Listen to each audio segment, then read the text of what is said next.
नमस्ते, सभी का स्वागत है। आज के वीडियो में हम जानने का प्रयास करते हैं कि ब्रह्मा, विष्णु और शिव कौन हैं। तो चलिए जानने का प्रयास करते हैं। देखिए, ये जो तीनों शब्द हैं संस्कृत के शब्द हैं और सनातन धर्म का मूल धर्म ग्रंथ क्या है? वेद है।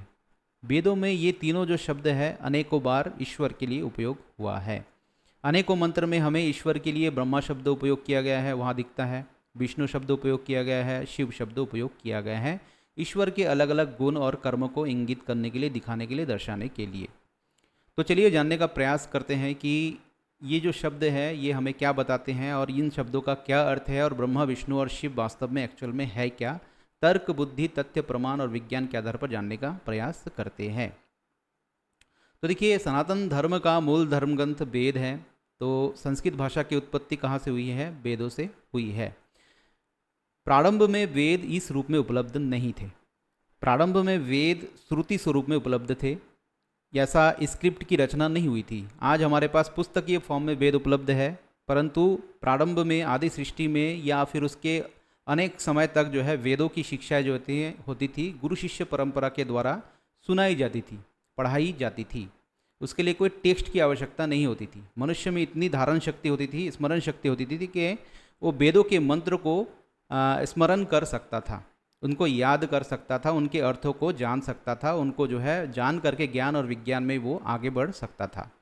परंतु एक समय आया जब वेदों का जो है स्क्रिप्ट वर्जन हमारे पास उपलब्ध हुआ, संस्कृत भाषा डेवलप हुई, लिपि डेवलप हुई, फिर धीरे धीरे हम वेदों के मंत्र को लिखते चले गए और फिर हम उसको लिपिबद्ध करके पुस्तकीय फॉर्म में आज जो वेद हमारे पास उपलब्ध है उसी का ही वास्तविक स्वरूप है। तो इससे हमें ये समझ में आ रहा है कि वेदों से पहले कोई भी ग्रंथ हमारे पास उपलब्ध नहीं था, क्योंकि सृष्टि की उत्पत्ति के समय परमात्मा ने ऋषियों के मन में वेदों के मंत्रों का जो है यहाँ पर उपदेश किया था। तो वेदों में ही ये जो शब्द है ये आए हुए हैं। तो वेदों से पहले और कोई ग्रंथ नहीं है। तो हमें कौन बता सकता है इन शब्दों का वास्तविक अर्थ? केवल और केवल वेद, क्योंकि वेदों में ये शब्द आया हुआ है। तो वेद ही सामर्थ्य रखते हैं इन शब्दों की व्याख्या करने के लिए। बाकी और कोई भी व्यक्ति या फिर कोई भी ग्रंथ बाद में आए या फिर आज भी आए, कोई भी इन शब्दों की व्याख्या नहीं कर सकता कि इन शब्दों का वास्तविक अर्थ क्या है। तो चलिए जानने का प्रयास करते हैं। तो देखिए, वेद कहते हैं कि ब्रह्मा, विष्णु, शिव कौन है। देखिए, यह ईश्वर के गुण एवं कर्मवाचक नाम है। जैसे कि मान लीजिए ये आप है। आप किसी के लिए पिता है, किसी के लिए भाई है, किसी के लिए पुत्र है, किसी के लिए पति है, परंतु व्यक्ति एक ही है। लेकिन ये किसी के लिए पिता है और किसी के लिए भाई है, किसी के लिए पुत्र है, किसी के लिए पति है। जिस प्रकार आप एक है, परंतु अलग अलग व्यक्ति के लिए आपके कर्म अलग हो जाते हैं, आपके कर्तव्य अलग हो जाते हैं, आपके गुण अलग अलग हो जाते हैं। उसी प्रकार से परमात्मा एक ही है, ओम। और परमात्मा का जो एक ही ओम जो है सर्वश्रेष्ठ नाम है। अब परमात्मा के अलग अलग कर्म भी है। जैसे सृष्टि की उत्पत्ति करते हैं, सृष्टि का पालन करते हैं और सृष्टि का कल्याण करते हैं, प्रलय भी करते हैं। तो परमात्मा के जो अलग अलग गुण हैं उनको अलग अलग जो है नाम से पुकारा गया है, उनका एक विशेषण यहाँ पर दिया गया है, उनकी एक संज्ञा यहाँ पर दी गई है। तो उसी प्रकार से देखिए, ब्रह्मा शब्द का अर्थ क्या होता है? सृष्टि की रचना करने वाला। तो रचना जो सृष्टि का हुआ है परमात्मा के द्वारा, उस कार्य को, उस कर्म को, उस गुण को, परमात्मा के उस गुण को हमने कह दिया ब्रह्मा। उसी प्रकार से विष्णु शब्द का अर्थ क्या होता है? पालन पोषण करने वाला। अर्थात परमात्मा सृष्टि की रचना तो करते हैं, उसके बाद उसका धारण भी करते हैं, उसका पालन भी करते हैं, उसका पोषण भी करते हैं। तो जब हम परमात्मा को इस प्रकार से जानते हैं तो हम उसको बोल देते हैं विष्णु। उसी प्रकार से परमात्मा सृष्टि के कल्याणकारी है। परमात्मा हर एक प्राणी के कल्याण के बारे में सोचते हैं, इसीलिए उन्होंने सब चीज़ों की उत्पत्ति की। हमारे लिए इतनी विभिन्न प्रकार की वस्तुएं उन्होंने उत्पन्न की, हमें मनुष्य शरीर प्रदान किया, तो वो कल्याणकारी भी है। जब हम परमात्मा को कल्याणकारी गुण के द्वारा जानने का प्रयास करते हैं तब उनको कह देते हैं शिव है। उसी प्रकार जब परमात्मा को हम जानने का प्रयास करते हैं कि परमात्मा सृष्टि की उत्पत्ति करते हैं, उसी प्रकार सृष्टि की प्रलय भी वो करते हैं। तो प्रलयकारी जो गुण है उनका, उनको हम फिर कह देते हैं रुद्र है।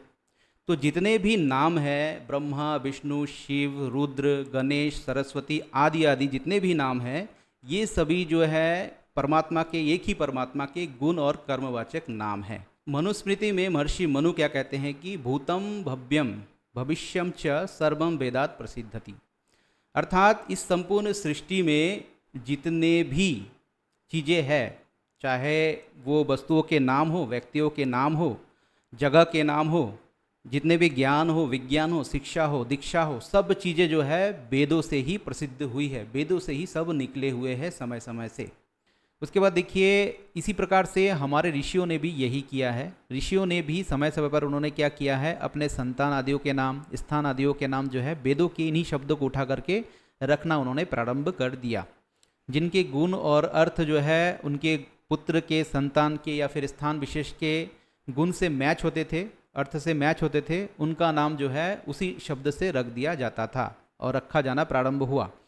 तो उसी प्रकार से ब्रह्मा नाम से महर्षि ब्रह्मा उत्पन्न हुए, उनका नाम ब्रह्मा रख दिया गया। विष्णु नाम से विष्णु नाम के एक आदि पुरुष हमारे उत्पन्न हुए, शिव नाम के आदि पुरुष उत्पन्न हुए, आदित्य, गणेश, उसके बाद गंगा, यमुना, सरस्वती नाम की 3 नदियाँ वेदों के नाम पर ही रखे गए हैं, वेदों से ही ये शब्द लिए गए हैं। अयोध्या जो नगर है श्री राम का, उसका नाम भी वेदों से ही लिया गया है। ईशा भी शब्द वेदों से ही लिया गया है। अरब जो है, इंद्र जो है, ये सभी शब्द जो है वेदों में आए हुए हैं। तो इससे पहले यही जो है उपस्थित थे, तो इन्हीं के जो शब्द थे वेदों के, इनको उठा करके मनुष्य के नाम रख दिए गए, स्थान विशेष के नाम रख दिए गए, नदियों के नाम रख दिए गए, पहाड़ पर्वत आदि सब के नाम जो है वेदों के शब्दों से ही रखे जाते थे, रखे जाने प्रारंभ हुए।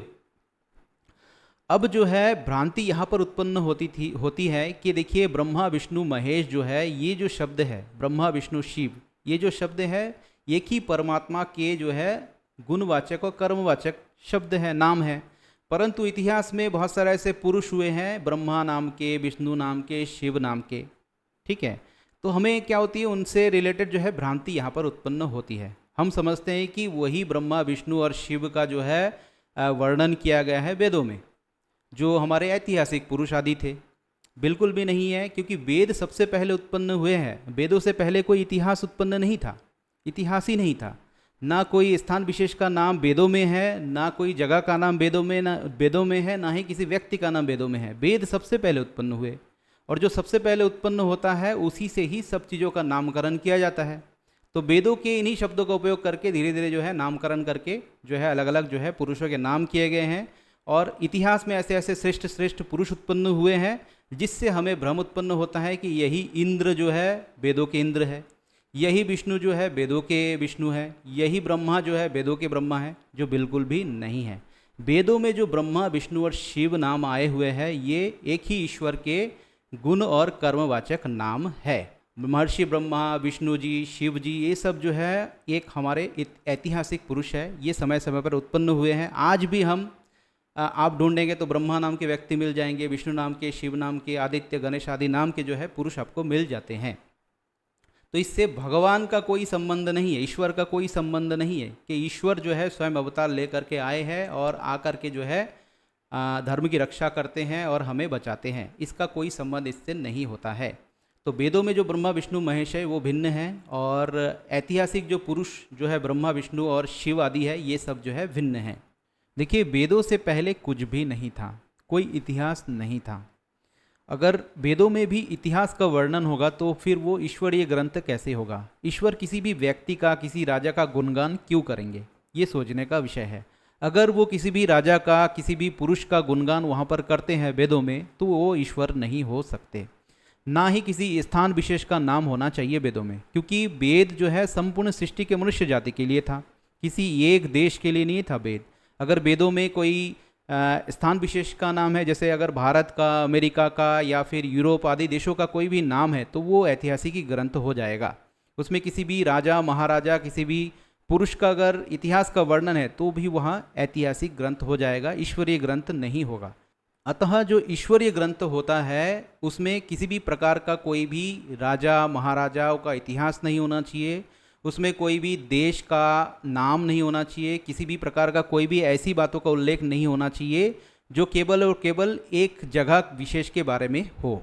क्योंकि वेदों का ज्ञान जो है संपूर्ण सृष्टि के लिए है, तो संपूर्ण सृष्टि के मनुष्य जाति के लिए उनका ज्ञान होना चाहिए, तभी वो ईश्वरीय ग्रंथ कहलाएगा, अन्यथा वो नहीं कहलाएगा।